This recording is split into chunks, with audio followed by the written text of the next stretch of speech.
To turn on dark mode in your Rednote app, open the app, and then at the bottom you're going to see the option Home, Video, Messages, Me.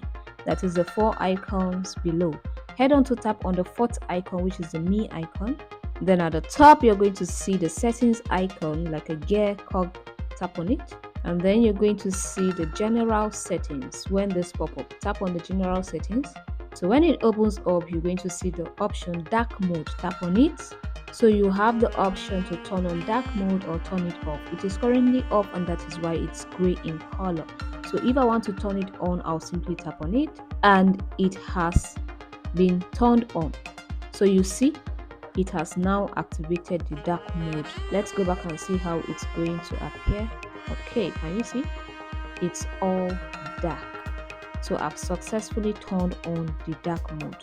If you got value in this video, consider liking this video, sharing this video, and subscribing to my channel.